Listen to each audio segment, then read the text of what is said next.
Warning. Censorship. Warning. Censorship. Pour le couvre-feu, qui est à 21h30. Il est rendu 21h52. Et quand on est arrivé à l'endroit, parce que moi j'étais dans la prison des femmes, François puis Pascal étaient dans la prison des hommes, on m'a enlevé mes lunettes, mes boucles d'oreilles, mon collier et la dame policière. J'avais 4 policiers qui s'occupaient de mon dossier et une dame policière qui m'a fouillé dans ma brassière et tout ça. Puis elle m'a dit « Qu'est-ce que vous portez en dessous de votre jupe? » J'ai dit « J'ai mes petites culottes, puis vous pouvez vérifier si vous voulez. » Mais elle n'a pas osé aller voir si j'avais des petites culottes. Ça fait que là, on est monté. Bon, c'est comme je te dis, elle m'a tout enlevé, tout. Puis j'ai dit, est-ce que je peux avoir mon oreiller et ma bouteille d'eau? Elle m'a dit non, vous pouvez pas avoir ça. Alors, elle m'a dit, vous pouvez avoir juste une épaisseur. Il faisait froid à Québec ce soir-là, très froid. Alors, j'avais mon petit manteau. Mais comme je suis jamais allée en prison, je savais pas comment ça se passait, bien, j'ai dit, j'ai gardé ma robe. Je ne sais pas si vous vous souvenez de Gisèle, une merveilleuse dame de 82 ans qui a été arrêtée au Québec en mai dernier lors du couvre-feu. J'ai récemment eu la chance de l'interviewer afin de connaître son histoire et comment elle s'est sentie en prison. Écoute, cet incident-là, comme je disais, l'instigateur, c'était François Amalinga. Et puis, il m'avait dit... lors d'une manif à Montréal, il m'avait dit « Est-ce que tu accepterais de venir avec nous autres mercredi défier le couvre-feu à Québec? » Mais il dit « Peut-être qu'on va devoir dormir en prison. » J'ai dit « Anytime. Alors, on descend à Québec et puis François fait son discours. Puis à 9h30, on devait être à peu près 8-9 qui manifestaient. Il y avait au moins 25 policiers. Ils se sont approchés, puis ils ont dit à Pascal, vous êtes en état d'arrestation parce que, vous défiez une règle. Quand c'est même pas une règle, c'est un décret. Alors, François m'avait dit, reste près de moi. Alors, je le suivais comme un petit popé.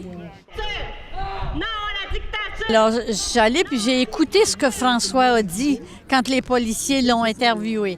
Alors, quand ils m'ont interviewé, j'ai répondu comme François répondait. Alors, les policiers m'ont dit, « Madame, vous pouvez aller dormir à l'hôtel si vous voulez ce soir. » Mais j'ai dit, « Est-ce que vous voulez payer ma chambre d'hôtel? » Ils ont dit non. Bon, bien, j'ai dit, on procède. Alors, ils ont ouvert la porte du véhicule des policiers et on est mal assis là-dedans. Hey, on n'est pas assis, on est comme... Alors, ils m'ont demandé quels sont les médicaments que vous prenez. J'ai dit, je prends aucun médicament. Puis j'ai dit, je suis en bonne santé.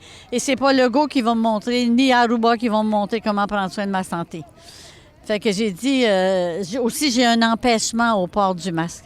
Bien, ils ont dit, quand vous allez rentrer dans l'édifice, par exemple, il y en a qui ont peur, il faut que vous portiez un masque. Alors, ils m'en ont donné un, mais je le tenais éloigné de mon nez.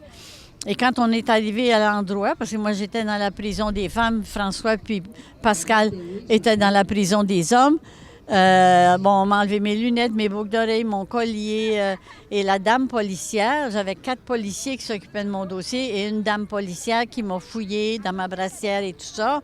Puis elle m'a dit « Qu'est-ce que vous portez en dessous de votre jupe? » J'ai dit « J'ai mes petites culottes, puis vous pouvez vérifier si vous voulez. » Mais elle n'a pas osé aller voir si j'avais des petites culottes. Ça fait que là, on est monté. Bon, c'est comme je te dis, elle m'a tout enlevé, tout. Puis j'ai dit, est-ce que je peux avoir mon oreiller et ma bouteille d'eau? Elle m'a dit non, vous pouvez pas avoir ça. Alors, elle m'a dit, vous pouvez avoir juste une épaisseur. Il faisait froid à Québec ce soir-là, très froid. Alors, j'avais mon petit manteau. Mais comme je suis jamais allée en prison, je savais pas comment ça se passait, bien, j'ai dit, j'ai gardé ma robe.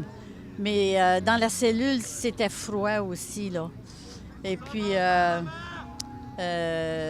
quand il y a un gardien qui a passé faire sa tournée, je lui ai dit, « Monsieur, si je vous donne le haut de ma robe, allez-vous me remettre mon petit manteau? » Oh, il dit, « Gardez le haut de votre robe, je vais vous donner mon petit manteau. » Ça fait que j'ai mis mon petit manteau. Puis là, je pense que je me suis assoupie un petit peu.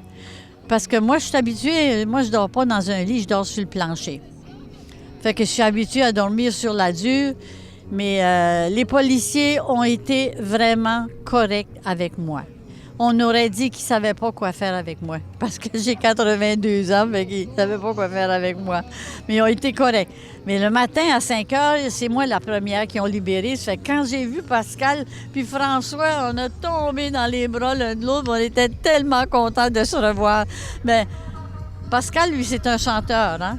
Alors, ils ont passé la nuit à chanter du côté des hommes, puis là, ils criaient « Gisèle, Gisèle, Gisèle », mais moi, j'étais dans la prison des femmes. Fait que, oui, ça a été une expérience, mais c'est pas la mer à boire. Non. Vous êtes ici aujourd'hui. Mais quand je suis venue mardi, les gens ont été tellement gentils avec moi, un peu comme j'étais un petit peu gênée. Je me suis dit, je me dois d'y aller. Je me dois d'y aller. Et comme c'est l'anniversaire de mon petit-fils, puis je suis pas invitée, puis je me dis, là, je sais que je vais être entourée d'amour. Puis, alors, c'est pour ça que je suis. Puis, encore une fois, pour dire à l'ego, là, le go, là, puis Dracula, puis Débris, moi, c'est comme ça que je les appelle, là. Le lien de confiance est complètement coupé. Je n'ai plus aucune confiance en eux.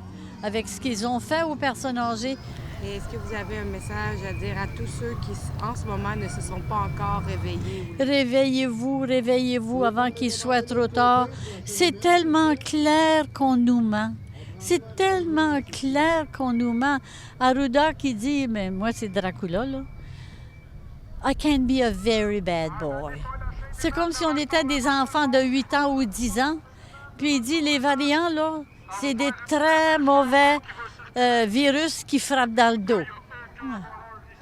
Tu sais, réveillez-vous, réveillez-vous avant qu'il soit trop tard. Je suis contente de l'avoir fait. J'espère qu'un jour, mes enfants vont tomber sur ce qu'on met sur Facebook.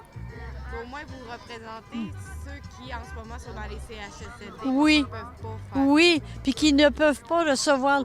Qu'est-ce qui nous reste quand on prend de l'âge? Qu'est-ce qui nous reste? Ce sont nos enfants puis nos petits-enfants.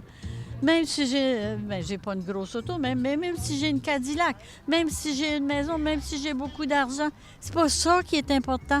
C'est nos enfants puis nos petits-enfants qui sont importants. C'est ça quand on prend de l'âge. Et c'est pour ça que je me suis levée et suis fière de l'avoir fait.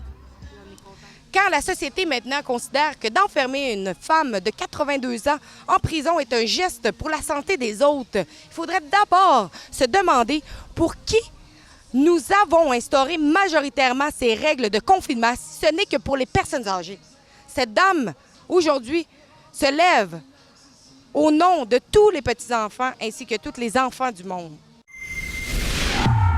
Le SPVM est incontrôlable et ils vont avoir besoin d'un juge pour leur rappeler qu'ils n'ont aucun droit d'agresser aucun journaliste.